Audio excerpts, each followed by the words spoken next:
Well, this is Dateline News and Conversation.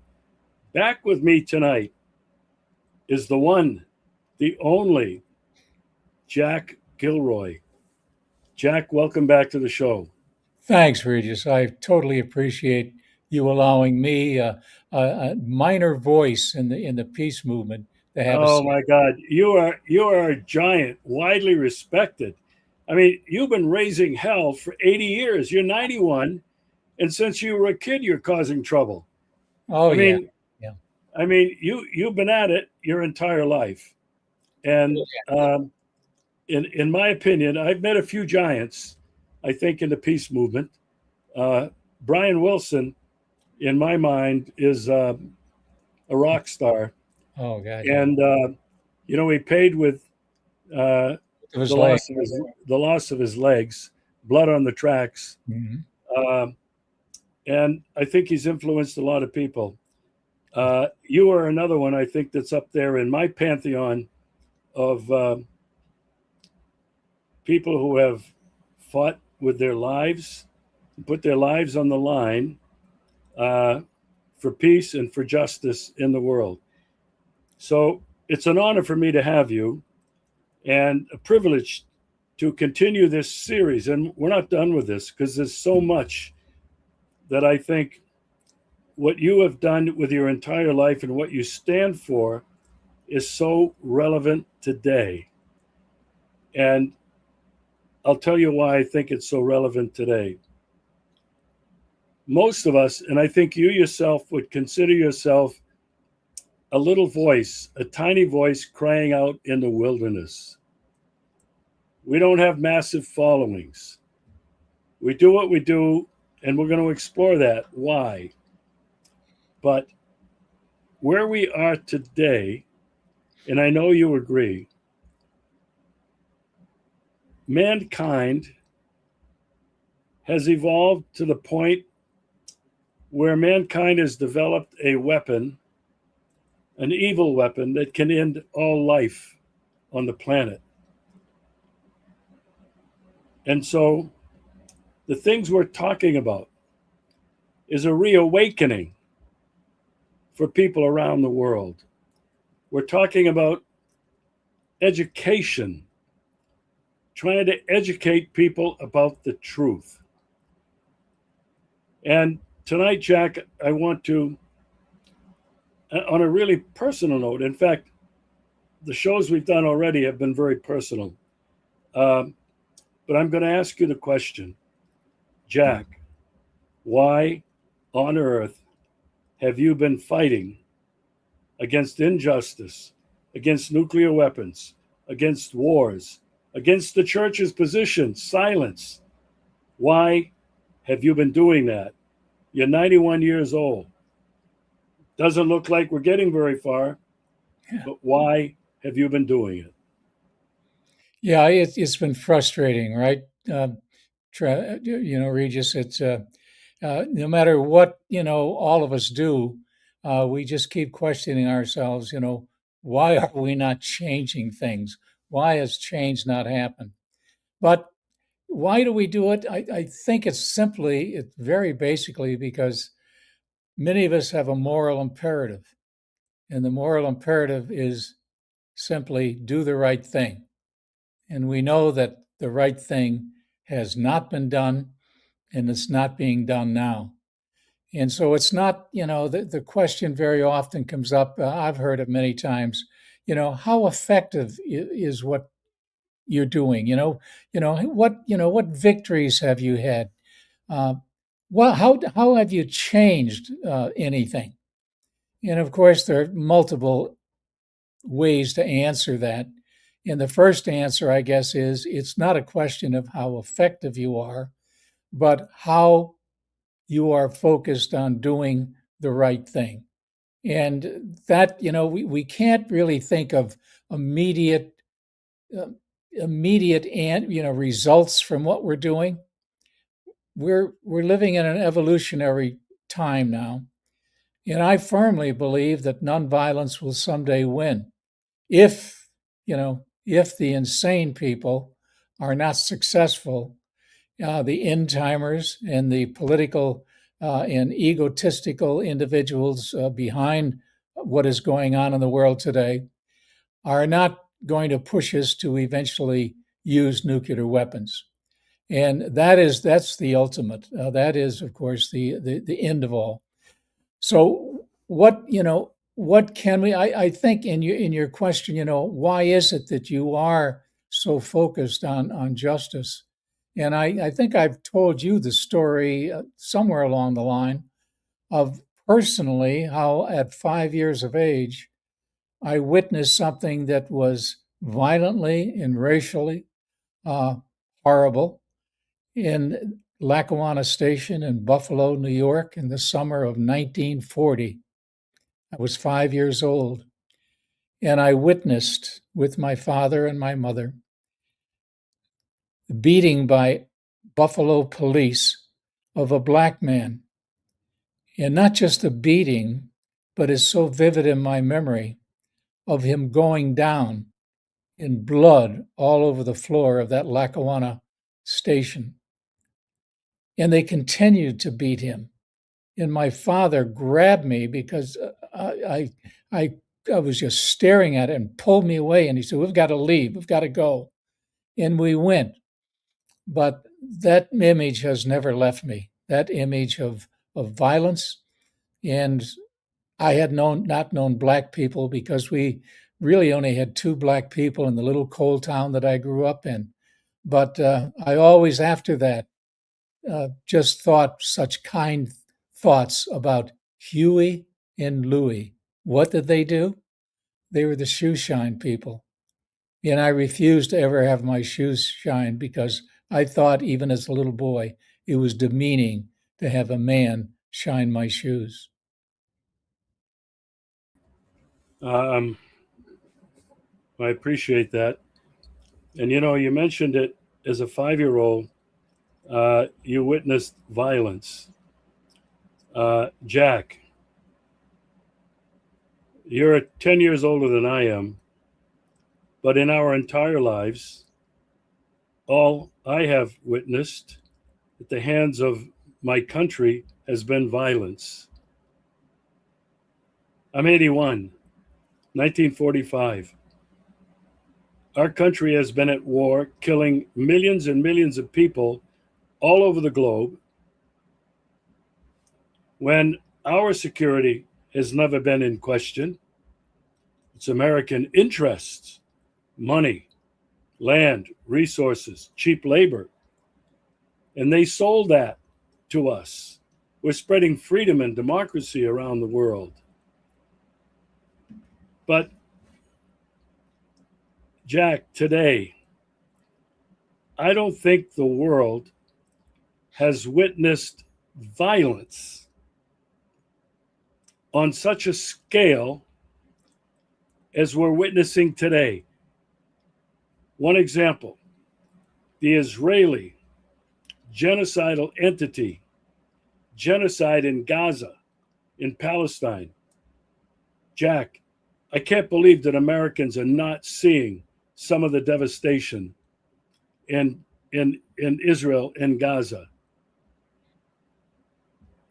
I cannot understand how the world has remained silent. And now we're seeing the same violence at the hands of the Zionist genocidal regime, Israel, against Lebanon, against the Israelis trying to disrupt the United States, trying to get some kind of an agreement to stop the violence against Iran, to open up the oil from the Middle East.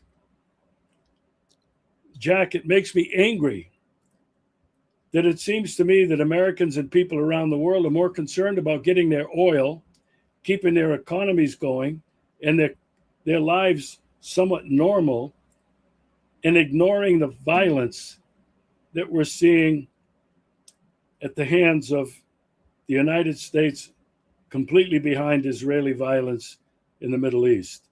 And then when we talk about more violence, Jack, in my part of the world, People are dying. Russians, Ukrainians. We're seeing stories, and we get very little reports, but of the massacre of children, just like the United States massacred on the first day, February 28th, in Minab, Iran, 171 schoolgirls and their teachers. The same kind of thing happened, far fewer people, 21 in the Donbass, killed by Ukrainian drones. No outrage. So this question, Jack, that I'm placing to you is, how is it that humanity, and let's just focus on the United States, how is it that people can remain silent, can remain oblivious to the violence at the hands of the government of the United States in America? Do you have an answer for that, Jack? How can people be so oblivious to the violence that shook you as a 5-year-old? Well, I can have a view. I don't know if I have an answer, but I can have a view. This view, for example, was illustrated just a few days ago. June 14th is Flag Day, and young people from Binghamton University asked me if I would speak at their rally on Flag Day on Sunday. I advised them that it's not a good day because media coverage is not good on a Saturday or Sunday. Why not do it on a Monday? They said no, they want to do it on the authentic Flag Day, and so would I speak? So I did. I showed up. They even held it at 2:00 for my benefit at the foot of Congressman Josh Riley. He's our congressman from our region, who many people believed was going to speak out against the situation in Gaza and the Ukraine.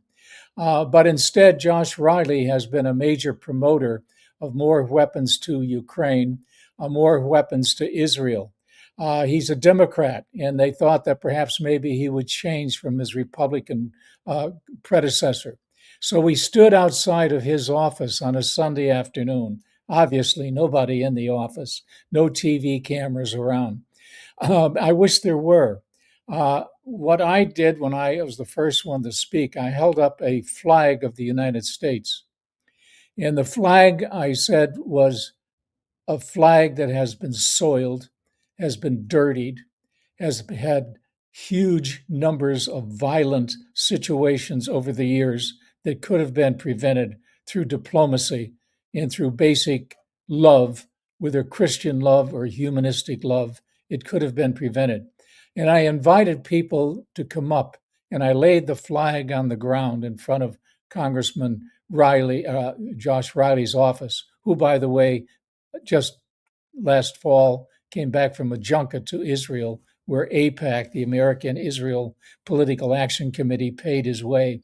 But we laid the flag down, and I invited people to come up. I had a pail with mud in it, and I invited them to say something about the soil. I don't have to go into the long litany, but you pretty well know, and listeners know if they think about it, what they have been taught in school is the glorification of American life, the greatest country. The military keeps us safe and secure. All those lies, are just embedded in the American psyche, the American mind, from the time they're little kids. So the people threw the first mud that was thrown was for the violence, the genocide against Native Americans. And then mud was thrown on slavery, the enslavement of millions of Black people. And then it was thrown for various wars, for situations against the Native Americans, ending at Wounded Knee in 1890 with the slaughter of them and sending them to reservations. There was mud thrown for the fact that the Navajo, just one American native tribe, 40% of them still don't have clean drinking water. 40% of them don't have electricity. And yet here we are in this wealthy nation worried about the price of gas or eggs or bread, and yet allowing our very native people to suffer such extremes of poverty and violence. And so, I went on to Vietnam and Afghanistan and Iraq, etc. But there was a lot of mud thrown on the flag. I had also a pail with soapy water, and I took the flag and I drenched it and soaked it and wrung it out in the soapy water. But I'm not a magician, but it just so happened that I had another flag in my back pocket that I pulled, and it was a big flag with the blue and white stripes of the United States flag. But where the stars should be, it was the international symbol of peace. And so I held that up for the group, trying to trying to say essentially that we can't lose hope, that we just have to keep working in working against the injustices, even with all the defeats that we suffer. We must continue to have hope, and someday, perhaps, the A generation, the Alpha generation, the Z generation, the young people of this country, of the United States, will, and they seem to be so concerned with justice. Yeah, they may very well be the ones that turn things around, unless we destroy ourselves in the meantime. I was glad you told that story. Let's talk about the flag a little bit. Um, we've glorified the flag. Um, there have been, I don't know, are there laws in the United States against burning the flag, desecrating the flag? Or is that just a matter of free speech now that you can do that? Well, think you can do it. In fact, on Flag Day, Boy Scouts around the country burn the flag because they feel that it has been dirtied, not by, by American violence, but by dust and dirt. And therefore, you don't want to have that kind of flag around, so they symbolically burn it. But I think you can get away with that. I should also note, though, that at the very end of our demonstration, some young people brought up a flag, a homemade flag of Israel, and they put lighter fluid on the flag and burned it. The flag of Israel was burned, and they have videos of that they have been sending around, because it seems at this point that there is almost no hope. I think the students are saying, for Israel, the violence, the humanitarian disaster, the fact that over 80% of the people in Israel support the genocide in Gaza. All of these things look so grim that they decided that they burned the flag. I should say that last summer, the sheriff in our particular county put up a flag of Israel, and another individual, my friend Ali Azam, a Muslim, we put together a letter and delivered it to his office with a threat that we would sue the county if that flag was not taken down within 10 days. It did take them 5 days, but the Israeli flag was taken down and is not flying ever since. But a virtual flag of Israel flies over every U.S. government building, because Israel, the tail, is wagging the dog, the United States. And we hear some changes maybe coming up with even Trump and his vice president, but don't plan on it, because the Mossad and AIPAC and all the rest have a lock on the United States House of Representatives and Senate, where 62%, they claim, not my claim, the AIPAC, the American Israel Political Action Committee, they claim they have 62% of both the U.S. Senate and members of the House of Representatives in their pocket. And I pretty much believe that. Um, I think you're right. I want to go back to glorification of the flag. You and I both grew up. We went to Catholic schools, and there was an American flag, and there was a papal flag. Same thing in U.S. Catholic churches. Papal flag on one side, American flag on the other. But every day at the beginning of class, we stood and we pledged allegiance to the flag of the United States of America. I mean, that did just happen in Catholic schools, it was happening in public schools all over the country. So this glorification of the flag has been part of the brainwashing. But the other thing, Jack, that you and I have talked about has been the glorification of the soldiers. They return and we thank them for their service. Hmm. Budweiser, all the major TV sponsors, advertisers, uh, glorifying the return of the soldiers, and we're thanking them for their service. Does anybody, Jack, ask, what service Yeah. did you provide that you should be honored?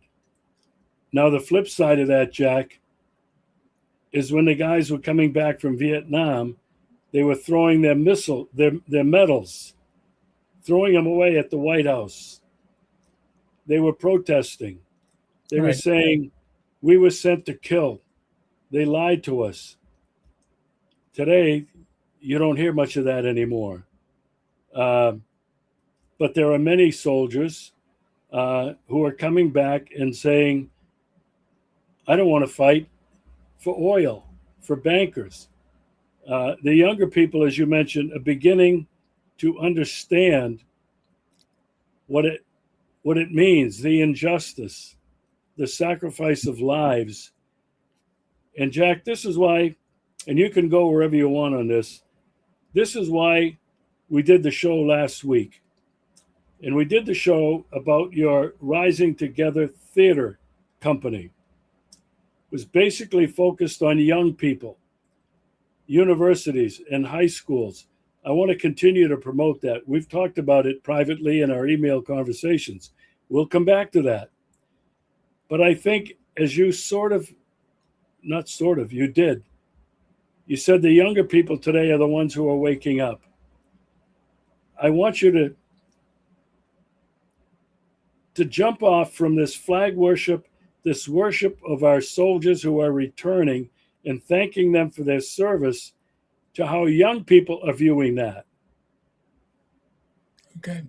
Okay. Before we say, I'd just like to hold up a book by Pulitzer Prize winner Robert Killer, which is the topic, the sacred soldier that you just mentioned. You know, Bob Killer was a military man himself, but his concern is that we have glorified not just the flag, but the American soldier, meaning Air Force, Navy, Marines, etc. Uh, we have glorified them to the point where they have become the the epitome of American life and culture, and we thank them for going to foreign countries, meeting the people, or with drones, not meeting the people, but killing them, and then they come back, and we're supposed to say thank you for your service.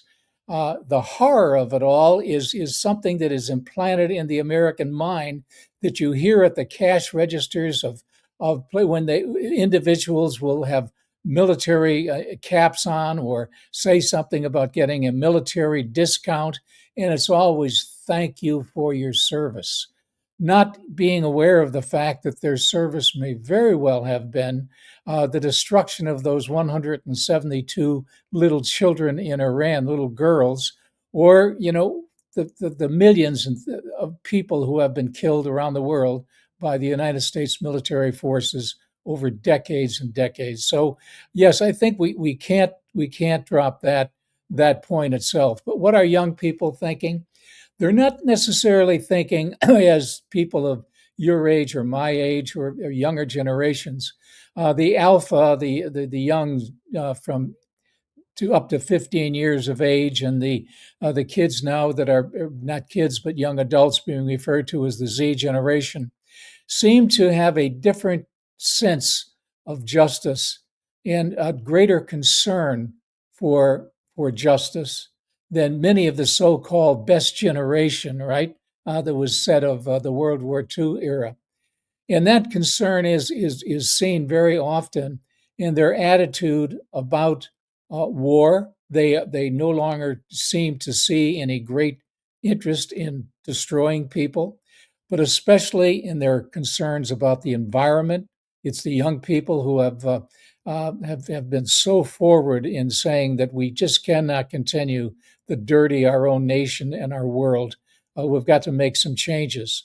Their gender acceptance. When you and I were growing up, a person who was gay was considered to be the worst of the worst. and you either didn't talk about them, or if we did talk about them, it was in a disparaging tone. That's not the case with young people, with the Z generation. They just don't understand why that attitude is of that particular ilk of so many of the people of other generations. So I think basically we do have great hope, Regis, with young people. And again, if we can only get our act together, and that's why we're still hopeful and in working with the older generations to see if we can turn them around politically, socially, economically.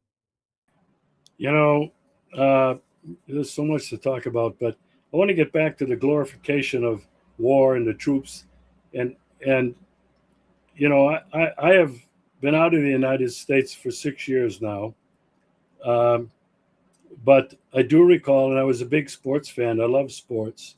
I love baseball. I love football. And the thing that I found so disgusting was the flyovers of these jets, Mm-hmm. these bombers that do the killing.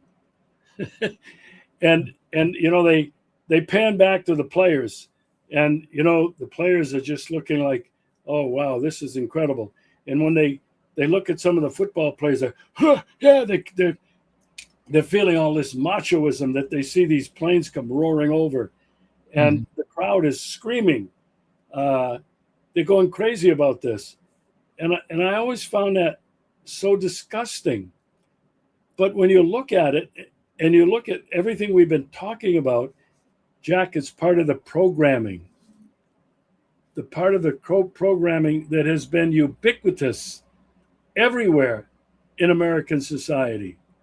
And so it brings me to the question, how is it that so many Americans worshiping the flag, worshiping the troops, going crazy when they see these war machines flying over that kill people,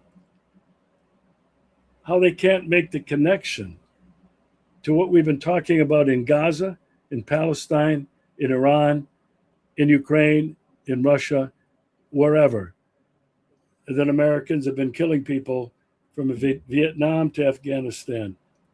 I just can't understand how the American population cannot see that. So I want to explore that a little bit with you now. Um, how is it, Jack, that the American public, friends of yours, friends of mine, family, cannot see it? Or if they see it, do they just pretend they don't see it, turn a blind eye to it? How do you see that? And I call it a phenomenon. How do you see that phenomenon of blindness or silence? Well, I think of Mark Twain, who many would say is the premier American writer and observer of American life, sometimes with a very powerful sense of humor. But there was no humor in what Mark Twain was saying back in 1898 when he was the vice president of the Anti Imperialist Society in the United States. And he wrote about what we were doing at that time in the Philippines.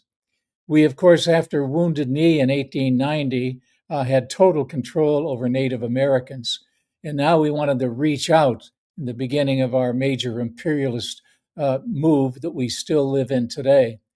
Mark Twain, who had traveled the world, had really had become a person who understood people other than Americans, whereas most Americans at that time, and even today, have little knowledge of people in foreign lands. Mark Twain was so upset with what we were doing in the Philippines. McKinley, who was president at the time, said that we had to Christianize our little brown brothers, the Filipinos.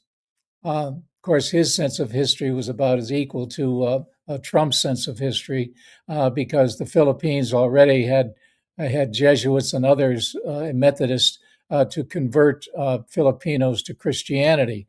So there wasn't that question by 1898 was not it. It was the imperialist line of establishing coal stations for our steamships and to establish our power in the Pacific to continue our trade with Asian countries. And to do that, of course, you need the military behind the military-industrial complex.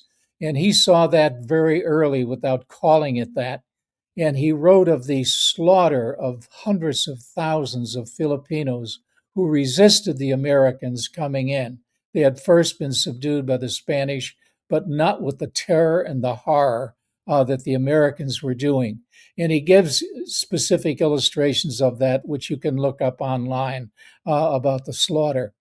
If you move to World War I, post-World War I period, when film came around, and you're a documentary filmmaker, you know that some of the very early films were racist films and in support of the Ku Klux Klan during that long Jim Crow period. And in World War II, Ronald Reagan he imagined that he was actually in the military as he became senile and thought that he had visited, Dachau and various death camps. But what he really did was he took roles in tall, handsome looking fellow and took roles in films that were just super America, right? America, the best place, the best country. And whereas some others like Sezu Hayakawa, who took some of the roles, and other Americans took roles of Japanese, they had Hollywood filmmakers to make the Japanese look just terrible to young people like me. They had Scotch tape at the time, and they would have Americans with Scotch tape to turn their eyes in grotesque looks, and they would put buck teeth in some of these actors to make them look so grotesque to us young watchers. We dislike Japanese people partly because they look so evil, right? This was the propaganda of America's World War II period. It reminded me of the propaganda my father told me about as a young store clerk in 1917 when government officials came into his store, his grandfather's store where he worked, and they had a kit with a razor blade, a single-edged razor blade, some glue, and new labels. And back at that time, Americans used to eat a lot of canned goods like sauerkraut because you didn't have refrigeration and all that like they had afterwards. And so the walls were lined with items of sauerkraut. So they had to take off. You had to go to each can and take off the label with the razor blade, and then put on the new label which said Liberty Cabbage. It's that kind of propaganda, just a minor example of the extreme propaganda that we've had over the years. And those films, for example, that led us against communists, all of the anti-Russian and anti-Chinese films were watched by millions of Americans to set a pattern of thought that Russia bad, America good, China bad, America good. And you could go on. North Korea, Vietnam, Afghanistan, Iraq, etc. But so, Regis, I think what it is that Americans have developed a psyche of thinking that we are somehow extraordinarily good people, and that there are evil forces out there that we must spend our money to defeat or to be prepared to defeat. And the arms industry is behind much of that. You talk about the arms industry, the military-industrial complex. Basically, that's what it is. They're behind it all. Wall Street, the multinational corporations, international bankers, they're the only ones that benefit from this. I I was listening to you and I was thinking about a lot of things. Protest. People today of our age are protesting against the military industrial complex. They're protesting against, in their own communities, companies that are producing weapons of mass destruction, weapons of all kinds that are being used to kill people around the world, whether it's airplanes, whether it's ships, whether it's drones. So people have targeted these companies, and these companies exist in every community around the United States. It's enormous. But I have to question this. As I look at it, we have groups that are also protesting against nuclear weapons, bases that contain and develop nuclear weapons. You've been involved in that. But somehow I think we're missing the mark. And I'll explain how I think and then ask you to comment on that. I don't think people realize how dangerous our situation is as human beings on this planet.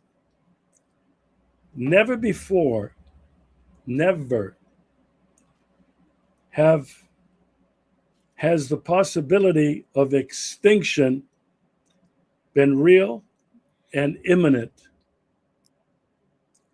We got a preview of that. 1945, Hiroshima and Nagasaki, the terrible weapon, which has been improved over and over again over the last 80 years, to the extent that now one of these missiles can wipe out most or all of humanity, and certainly in a few years with a nuclear winter. Andy Jacobson has written a book, a detailed book of what happens every minute and every hour after a nuclear exchange.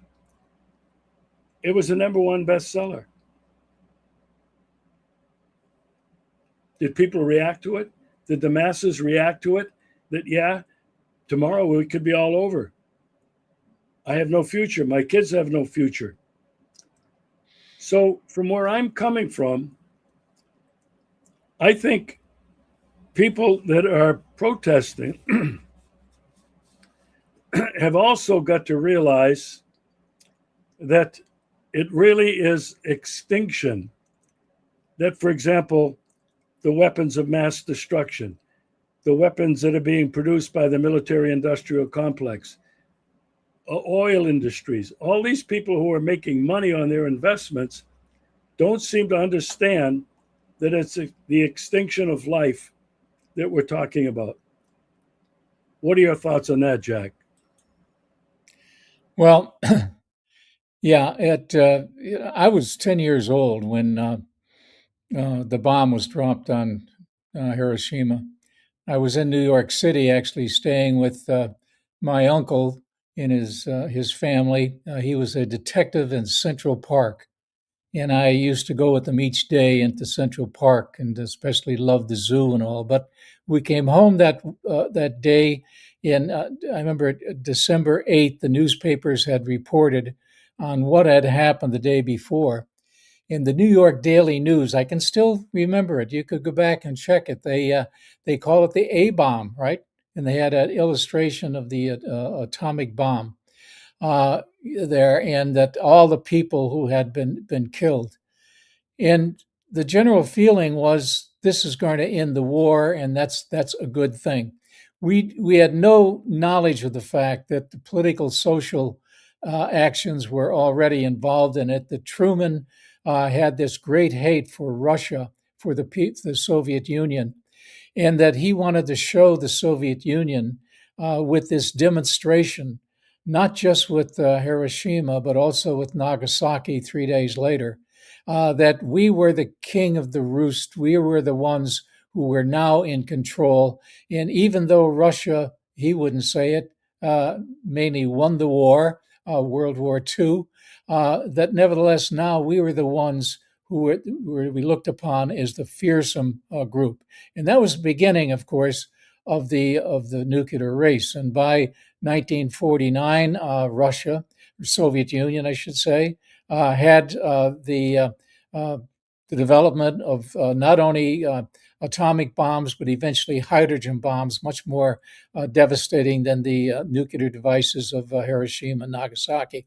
But so what, you would think after reading, for example, the American John Hershey's book on the horror of Hiroshima, you would think that young children who read that book in eighth grade or ninth grade would be just so devastated by it all.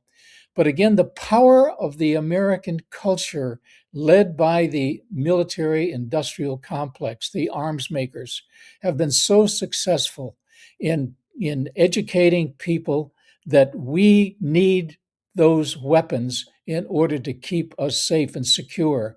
The absolute nonsense of that particular thought. The abolition of nuclear weapons was begun really by the 1960s and 70s. Uh, it moved into an organization called Sane Freeze, which did result in some reduction of ICBMs, the International Intercontinental Ballistic Missiles, which are really the most serious of all. That was reduced to a bit by between the Soviets and the Americans with treaties in the 1980s. But it didn't end it. As you noted earlier, we have so-called improved, in other words, made more dangerous and devastating nuclear weapons to the point where the Democrats and Republicans come together on this. It was Obama who approved the $1 trillion 20-year improvement plan, upgrade, I should say, upgrade of nuclear weapons. So there are organizations and groups in this country that have done so much over the years to try to quicken the American mind, to let them realize some individuals have spent years in prison. Phil Berrigan, for example, spent 11 years in prison, primarily in his anti-nuke actions. The Plowshares, the Catholic organization that has had attempts to go in, led initially by Dan Berrigan and Phil Berrigan at the King of Prussia in Philadelphia, where they went into nose cones of ICBMs and hammered on them and poured their blood on them. That gained a lot of action and a lot of notoriety during that particular time. But again, not enough to all the other Plowshares action. Megan Rice, the 82-year-old Catholic nun, who with two others crawled through the Y-12 plutonium facility in Oak Flats or Oak Ridge, Tennessee, back in 2012. She was listed by the New York Times of having the greatest nuclear security, right? They call it security, the greatest nuclear security break in history. This little nun who they sent off to prison. The Catholic workers, the Kings Bay people, who went into the Trident missile base down in Columbus, Georgia, eventually were put on trial in Berwick, Georgia, for their crimes of beating on artificial, fake missiles that were used there and doing destruction. They ended up being given years in prison for their work. So these beautiful people and the wonders of so many people over the years have not been able to break the cultural indoctrination, the lies that sit in American minds. And I wish I had a better answer for you, Regis, as to why this is so. But again, I'm saying that the culture in years of indoctrination at this point have won out. But we're not losing hope. We're going to continue to resist and work against that. So where I want to go with this before we're done is actually what you've dedicated your life to. A great part of this part of your life is to educating young people. And I think that is the most important thing, that people who have been fighting for peace and justice against nuclear, against weapons of mass destruction, against the military industrial complex, I think they have to come together and begin to realize it's the young generations that have to be educated they have not been yet uh, propagandized. They have not been yet totally indoctrinated like their parents. They're beginning to see that this stuff is not for them, as you mentioned a few minutes ago. So I think what you're doing, going to demonstrations at a university like Binghamton, and putting on that demonstration of the flag is an educational project. It very dramatically demonstrates what this flag has represented. It's a historical lesson. Your rising theater group, where you've developed plays and you're wanting universities and schools to use this model to develop their own. I think, Jack, if we have a future, and if I were able to direct these masses of divided, really divided, operating in smokestacks, peace groups, if we could get kids around the world to recognize they don't have much of a future and to help educate them and motivate them to take action, I think that's the future. We're going to continue discussing this, Jack. We're going to continue talking about your efforts with the Rising Theater Group on future shows. But let's just end with this thought. I think as a bunch of old people like us, we've dedicated our lives to fighting against the machine, fighting against the government. It's not happening. And so when you say we're not going to give up hope, and there is hope, I'm with you. But I think the hope is not in what we've been doing for the last 80 years. The hope is in what you're trying to do to reach young people. And if we don't do that, I think we're wasting our time. I don't know if I'm being too harsh, Jack, but what are your concluding thoughts? My concluding thoughts are that Americans have to start pressing their school boards to institute peace studies in every school, not just in the high school, but in the elementary, middle school, and high school. That diplomacy has to be taught, not the idea of the glorification of soldiers who parade in the classrooms or are seen, of course, in the streets often with their guns and parades, but rather with this idea that we don't need guns, we need diplomacy, we need people learning how to get along with each other. We have a program which we started here with Veterans for Peace and Peace Action called the Children's Peace Fair. And we don't want to be the only children's peace fair. There are children's fairs around the world.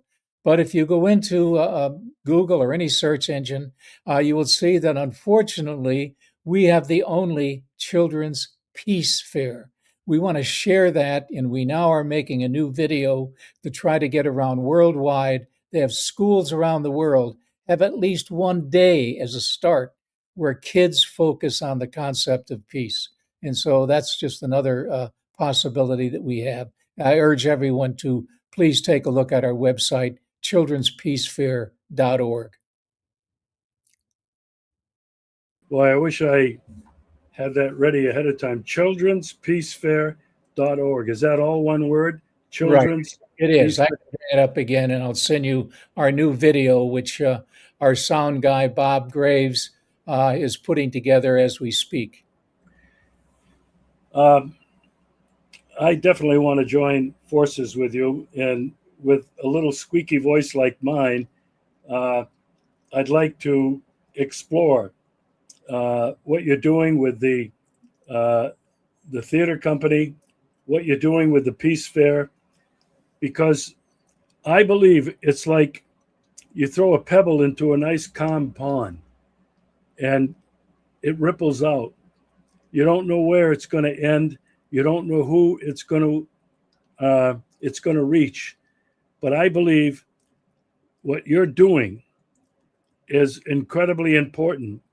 Creating a peace fair, creating these theaters, these dramatic readings, using video, coming on a show like mine to try, who knows, maybe one person Right. having met you and seen what you're doing might get in touch, might be inspired to do the same thing. Jack, that's the hope I have. I don't have a lot of hope. I don't have a lot of hope in the rest of it. Carrying signs, getting mad, no King's protest, millions of people one day around the country, then nothing.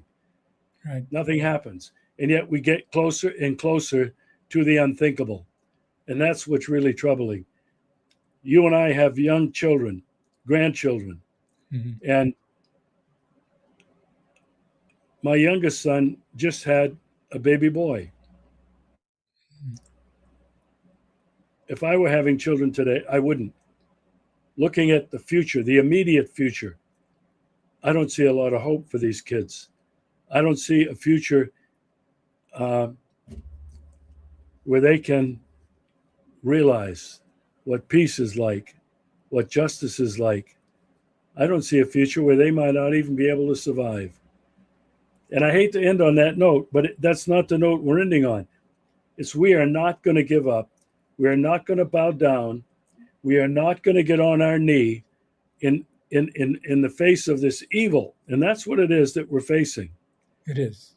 But I think if you and I are going to spend our time, it's where you've placed the focus on trying to reach the future, the young generations that are coming. Jack, so happy that I met you, my friend. There's so much that we're going to explore. And some of the things we're going to explore, and I'll just do a little preview here. We're going to explore the silence of the churches. We're going to explore things like Pope Leo, what he's been saying. We're going to explore things that are happening not only in the United States, but around the world that are waking people up.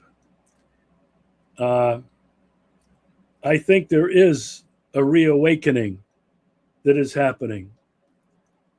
Mm-hmm. And Jack, this is where I think I, anyway, have got to try to do whatever I can to awaken people to what life really could be on this planet.